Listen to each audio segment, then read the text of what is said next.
saying old this time. Oh, come on, YouTube. Okay. Not yet. Come on.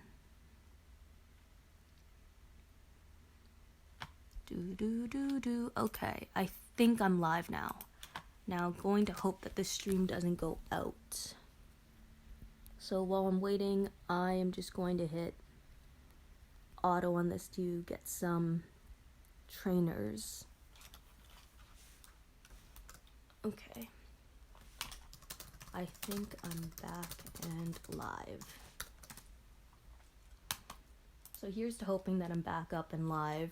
Again, I'm just autoing through a couple stages here just to pick up some gear to train my 2 stars with, gloves and shirts, what everyone really needs, along with gear and a bunch of other things. I'm a little annoyed at the moment that my stream has been funky so far. I will get better, guys. I am going to improve somehow, some way. So I guess for this video, I'll kind of do a chat with you guys, as well as go through a few questions that I've had directed at me, both on Facebook, online, on the forums, and in-game as well. Because you guys ask me a lot of questions, actually, and I'm trying to do my best to explain as much as I can. And in some cases, I find making a video to be almost too difficult because there's too much information, and it's almost easier to just talk about it. And by just talking out loud and being able to articulate and say exactly what I want to say as it happens, it's a lot easier to talk about and explain. Hi Pim and hi Angelico, thank you guys for tuning in.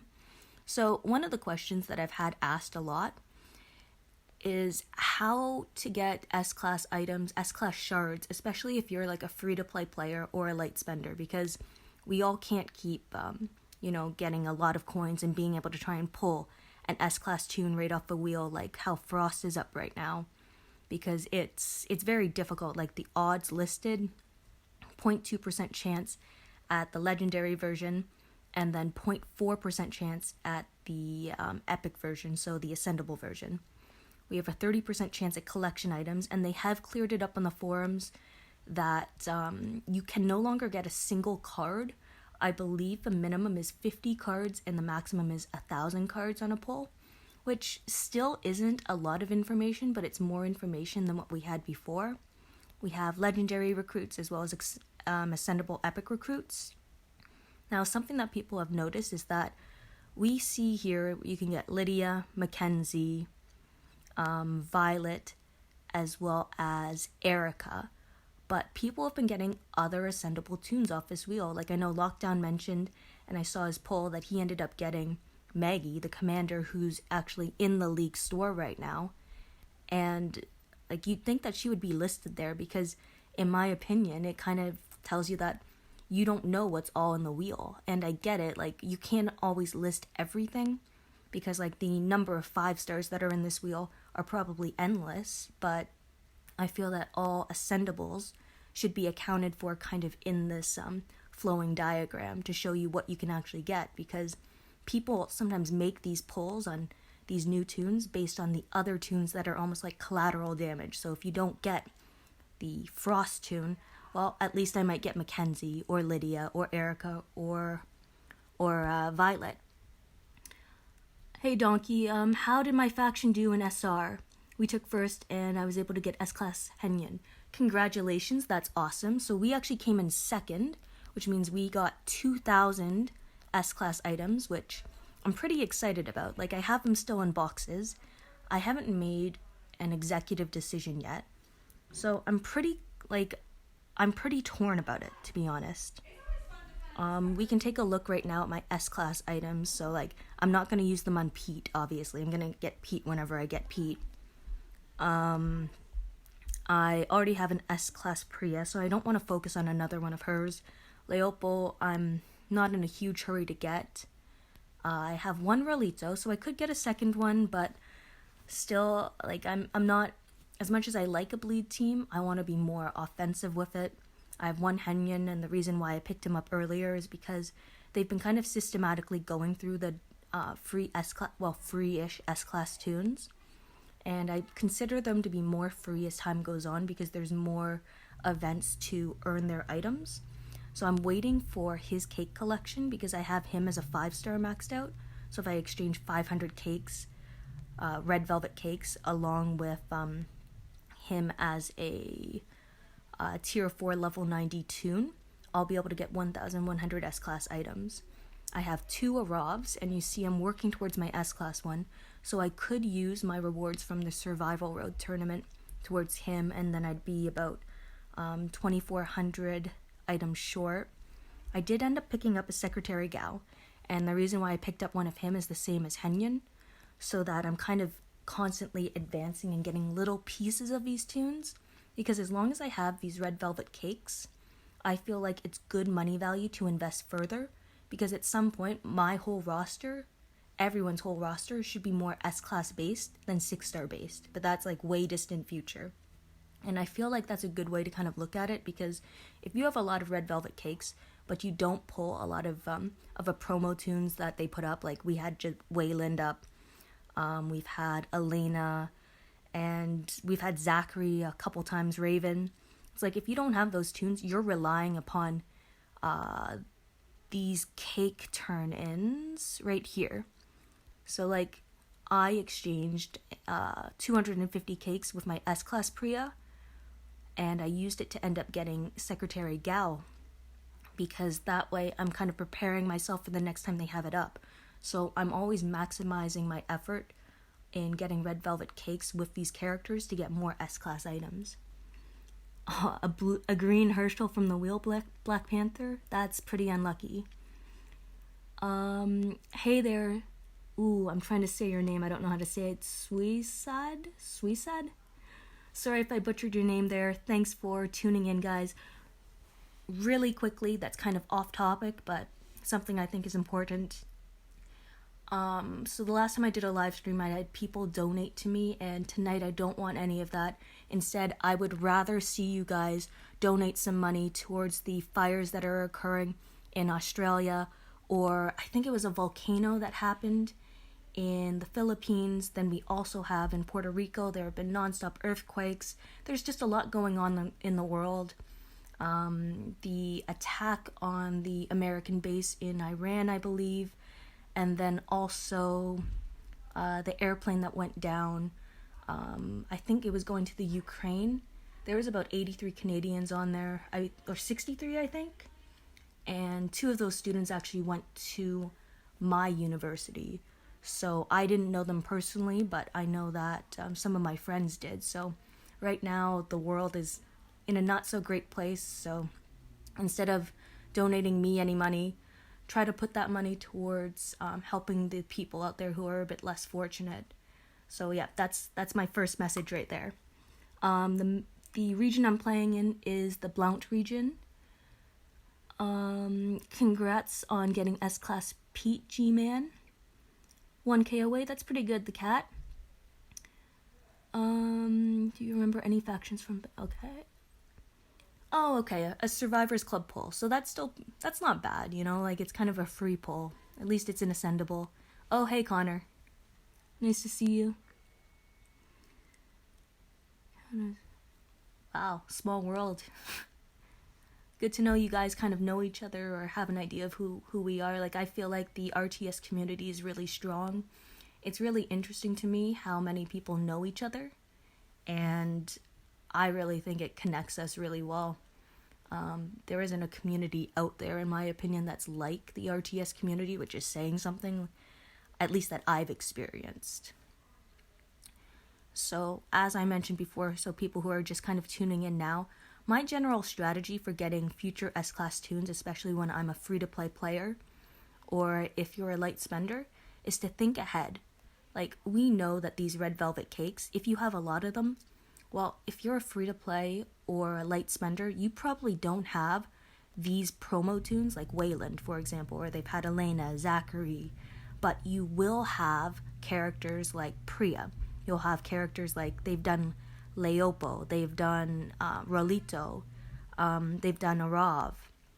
So you can kind of, they've done Priya twice actually, but you can kind of anticipate that they're going to do Henyan, they're going to do Gao, and they're kind of just going in order, except skipping Henyan for some reason. But anyway, so how I'm kind of thinking about it is, sometimes I make future investments because some of these items that I get, like we just had some Secretary Gao cards in faction rewards as well as individual solo rewards. So if you're part of the way there, it's almost like investing a little further in order to get a larger investment of 1100 at once. And it's a way to keep on using these red velvet cakes that you might be collecting either from territories or in war, but them not just sitting there being like useless inventory, because it's very difficult to have all the promo toons that are up there. So I have not used my 2000 S-Class items, as I mentioned, and I think I'm going to use them on aarav, but before I make that decision, I want to take a better look at the onslaught rewards that we're having come up, because I saw that there were blue keys and I saw there were ice cream cones, but I haven't seen what other cards are available, because there are some really good options here, to be honest. Like, I could even get my first Dayu and then not have to think about it very much. Same with Wangfa, because Hi Dad, I'm in no rush to get Pete. I have my Priya, I have one Leopo, I have one Rolito. Rolito is someone I want to work towards. I have one Henyan, 2 aarav, so I'm almost at the S-Class version of him. Quote, almost is kind of far off, but still. I have one Secretary Gao. I'm at what would it be? Like 900 of the 2000 cards for first Wangfa. I have one Princess at the moment and no Dayus. Something else that I would suggest if you're free to play, like balance the items that you use in different events. So like in level up events like faction level up, I'm going to try and hit 3 million, but in solos, always try to at least get the last torch collection item. Like if you can't put anything else up, it's about just managing your resources. So I always try to collect all these torches because this torch roadmap is extremely valuable in my opinion. 130 S-Class items is decent. As you see, I've just been storing up on torches so that once Mercer cards are added or some other toon, then I can really work towards them and just do the roadmap back to back to back, because it takes, I think, 166 torches per each run. I do this one every day, of course, for 30, and then kind of use them towards who I really want to focus on. Let's see, what else are you guys saying here? Dayu's a beast. I believe it. Hold on, I'm actually going to take a look at her for a second. Where is she? Here she is. We'll look at the 6-star version first. So, Bloodthirst. I love a good bleed toon. I like that this can double bleeding effects. I also like that a critical hit performs crosshairs, so it's kind of an indirect way, again, of decapping. Like, I consider crosshairs to be a better version of decapitation because you don't need to rely on that individual toon to make the kill. Her rush, I like the 800 bleed damage. I wish it was to more than just one toon. I do like the taunt as well as the trauma there. As we've seen with Angel, trauma can be, traumatizing. It can be very effective. Dayu's active skill. This infection. I think infection would be a useful skill to have even on that nightmare survival road that we just had. So on some toons where, you're kind of just waiting it out, you might just run 3 toons on a team, to be honest, if you're down to like 1 or 2 toons left on the defensive team. And you could just run a human shield along with a guardian who will crit every turn in order to provide that shield so that they can actually apply damage, and then just wait out 3 turns if you apply this infection type of thing. Like, I was using Mr. Jones a lot in the Nightmare Survival Road because his rush would apply infection, and as long as I kept my toons alive, then their toons would eventually die off. It was very slow going, but in some cases, it's all I could do. Let's see. Best lacerator so far. She is a very good lacerator, and I would say it's also because she's a dual specialist toon, so she does have an advantage there, of course. 30 civil medals to ascend Doc. Oh, that's rough.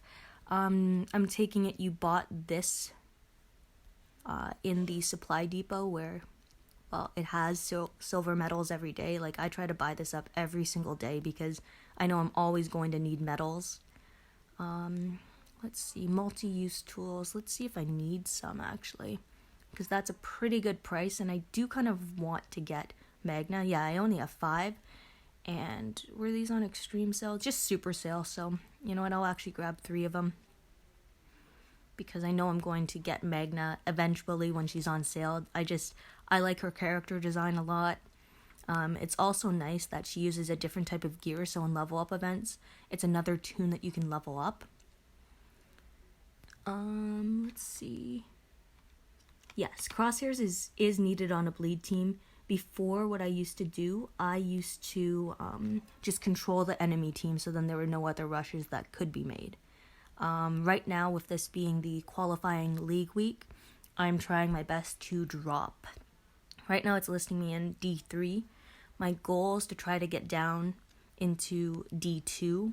I don't think I can get to D1, but for instance, to help myself, I intentionally scored 0 points in this one, because I still want to get some armory tokens, but I don't want to move up at all. So like, I'm hoping other people actually play, so then my trophy count goes down. Like, I probably should have just skipped it, but it was hard for me to do that because because as you see, I used quite a few entries earlier on. I can't even remember what I was doing, but I do want to hit this marker here now. So it looks like I might actually have to use one more entry. So I'm going to use one more entry in supporter squad probably tomorrow before it ends. And then I'll use my 1 champions ticket in order to earn 2 more tickets. So this is something you need to remember when you're a free-to-play or light spender, to manage your resources and know when you should push and when you shouldn't. Like this week, I shouldn't have touched arenas really.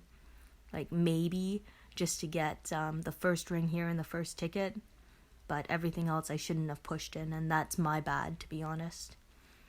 In the level up event. So this is actually kind of like a neat little trick, I guess, because like I know people consider this to be a bad bug, where if you use veteran rings on a toon, you know, it doesn't count your level up points properly. Like we go here, shows me at 1.39 million, same as here, almost 1.4. But the bug is, like, if I use hold on, let me get some food. If I use a single ring on a 6-star or an S-class, then it adds 15,000 level up points. So if I do that, and I'm passing a marker. So what this does, it's not going to actually register that I passed this marker. Like it does for me personally, but I might not get these actual rewards because I passed that milestone. So that there is a glitch. It's a bug that they have. The other one is, if we go here, like, I should be past 14 million, and it still listed me at 1.39 million. So my idea and how to leverage that at the moment is that if it was a solo level up, say, I could end up having, say, 3 million points as listed, like, in the standings. But if I have, your usual YGL that I'm going to pop at the last minute, so to try and snipe it, but then also have a few toons that I use some rings on. Like, if I have enough rings and enough toons that I want to use those rings on, well, I could really hide additional points that I have, because it doesn't show up in the ranking section until you level someone else up, which you could do with YGL or just using some simple, like, 2 stars or normal trainers. So that's just an idea that I have in order to kind of leverage what you already have. Let's see, I'm gonna see what else you guys have been saying here.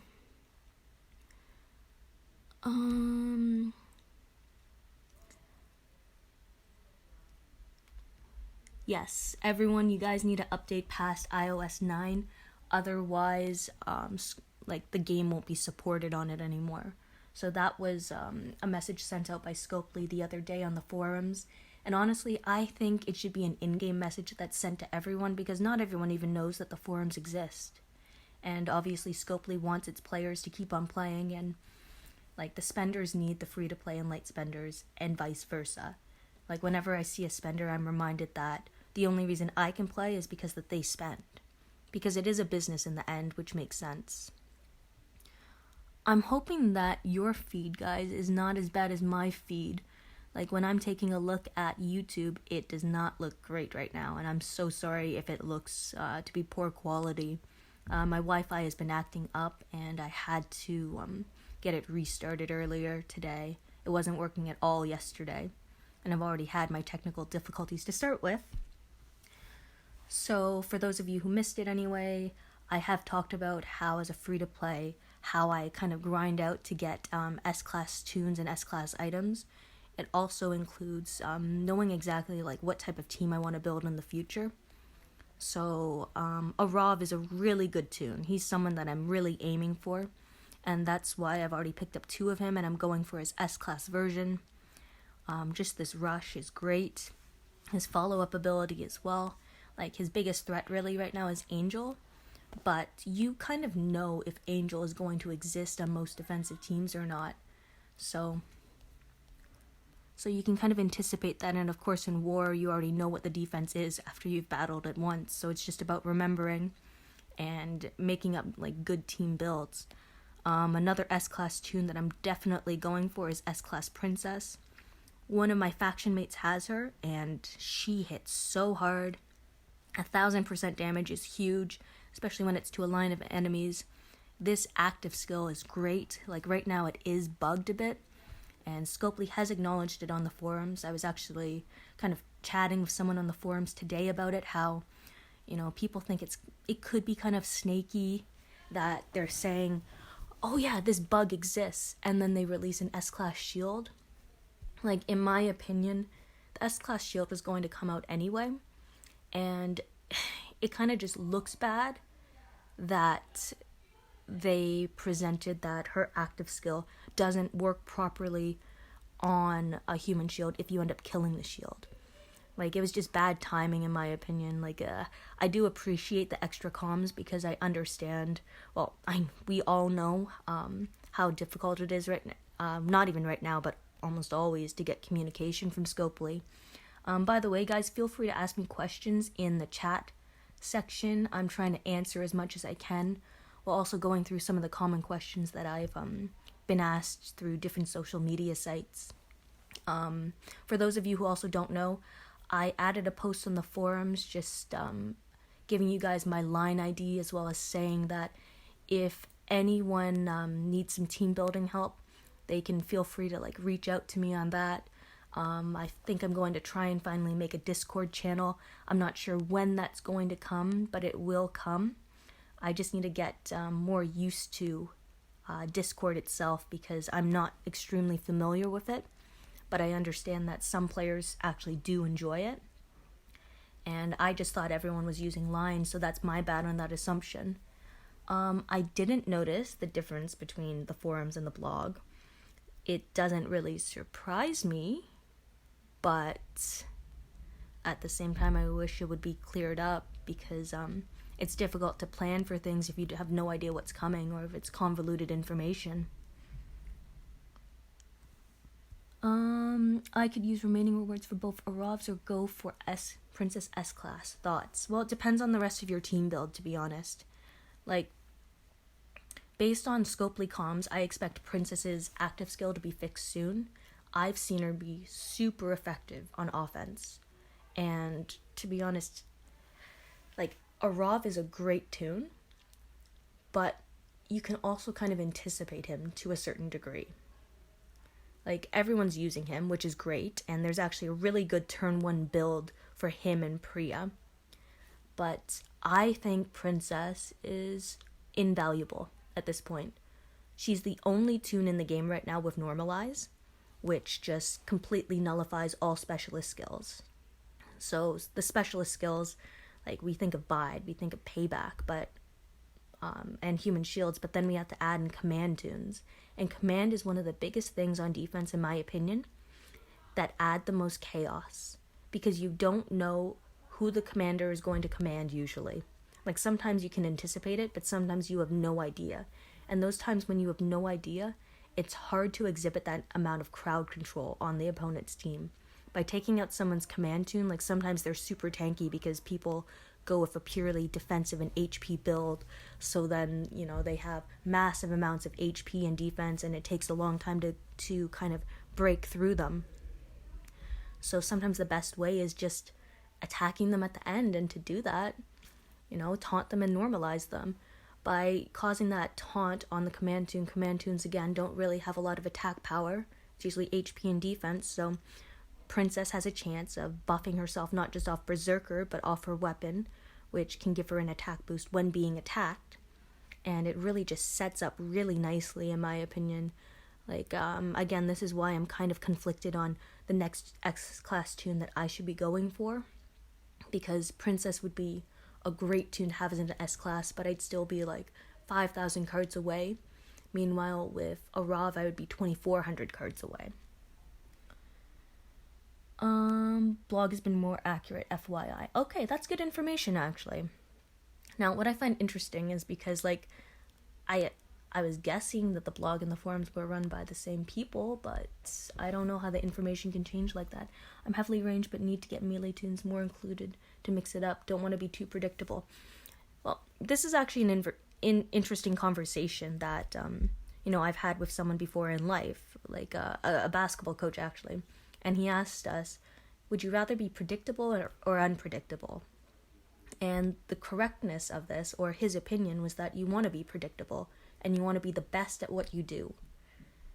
Don't get me wrong, you need to be able to adapt to different scenarios, and that's what team building is, being able to adapt to the changing meta, being able to make adjustments on the fly, because I see some people in war try to use the same attack team against a defensive team that they've lost to 5, 6, 7 times in a row, and it's kind of like taking a square peg and trying to push it through a circle hole.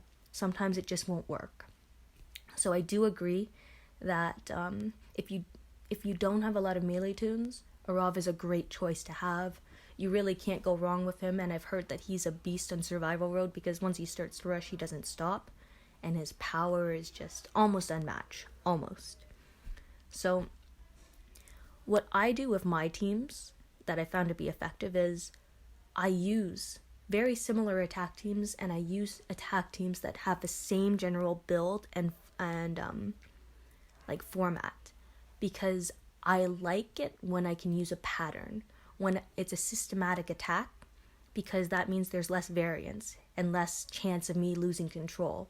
Once you become really good at using your team and understanding its capabilities, you'll know after the first attack against someone if you have the best team based on your roster and the teams you've built to attack that one. And it's almost like understanding different percentages and kind of making a solid assessment, a realistic assessment. There are some teams in war where when I attack on offense, I know I have no chance of beating them just because I don't have the right personnel. And you know what? I might have the right personnel in the rest of my roster, and sometimes I don't. Right now, one of the worst defensive teams that I can face is the one with double Priya, where they both have Rampage on them. Double attack and Rampage. It's very difficult for me to control a team like that, and I'm still trying to work out a smart way of doing it. I was thinking about using a Guardian. I was thinking about confusing them, because if I can confuse them and have them attack their own team, they might blow up their own team type of thing. But it's really difficult to kind of address that, because I don't have a team that I can practice on in my region or in my squad.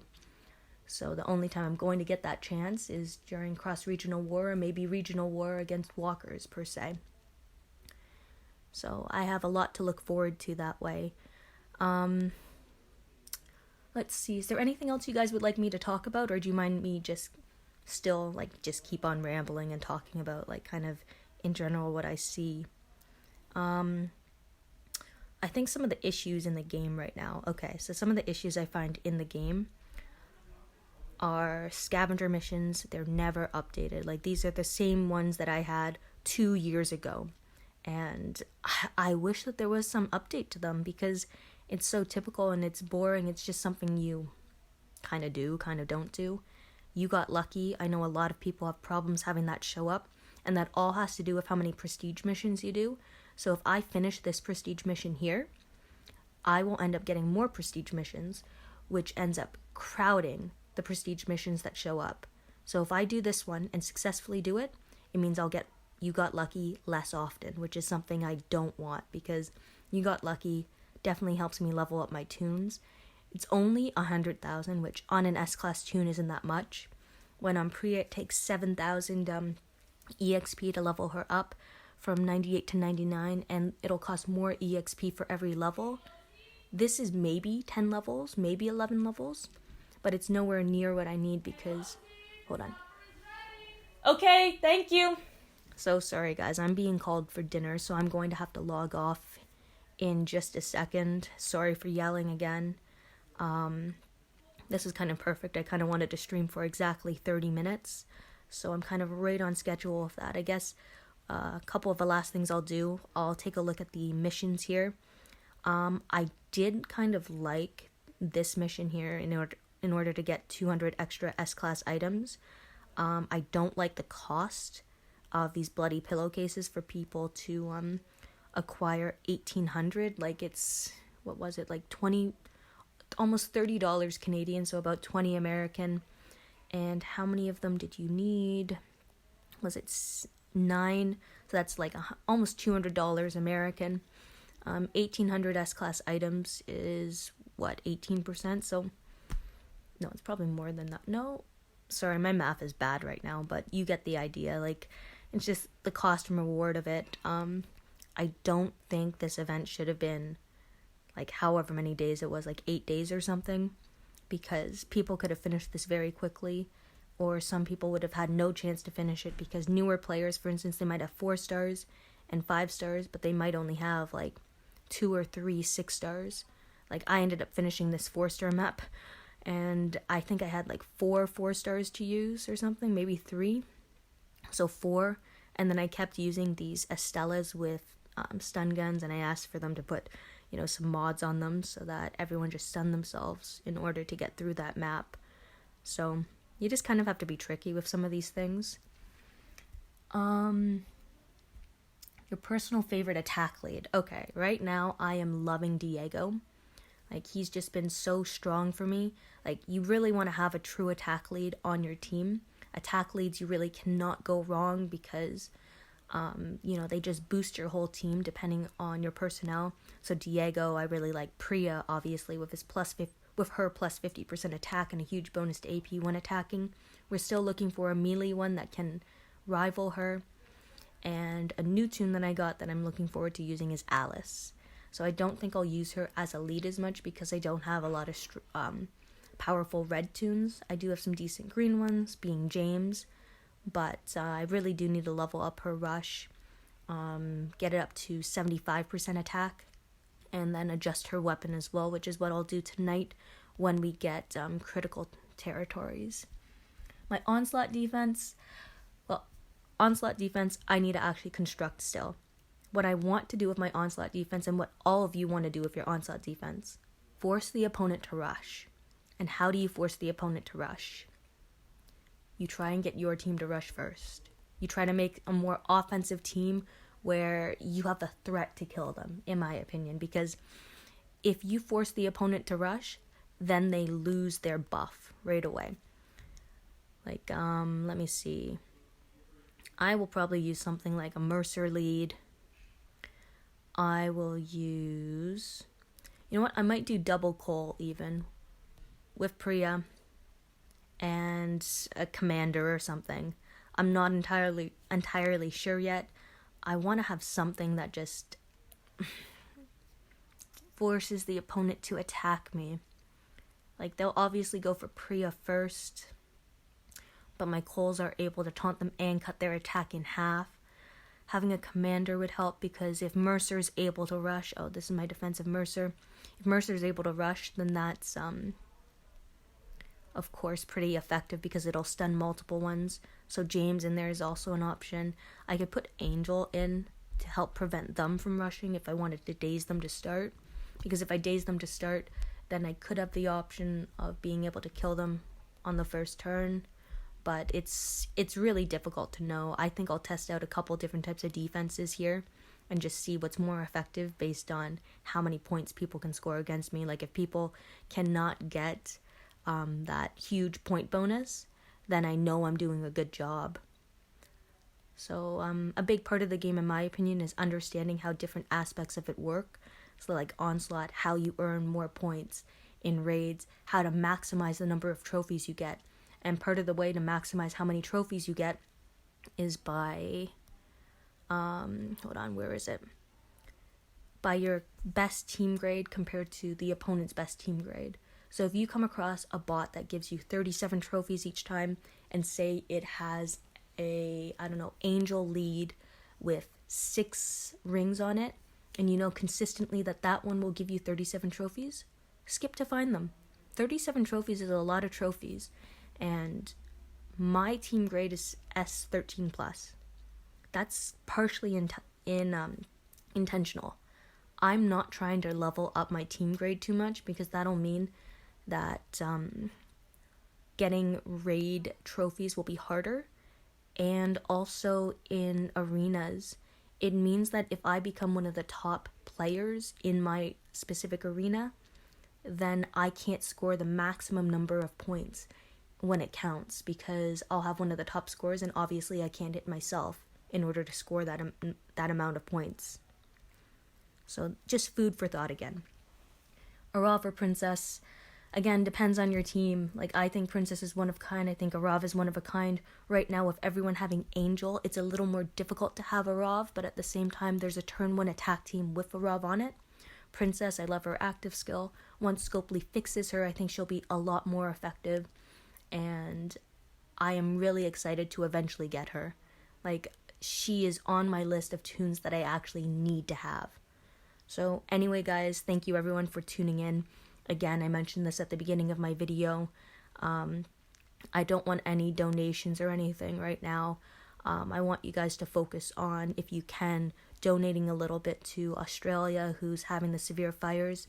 I think it's a volcano that erupted in the Philippines, Puerto Rico, and their earthquakes, the bombed military base over in Europe, as well as the plane that went down that way when it was heading towards the Ukraine. Just think about what's going on in the rest of the world and where we can kind of put our money, right? Because like money speaks, it always has, always will, and all we can really do is do a bit of good in the world. So thank you everyone for watching and listening to my video.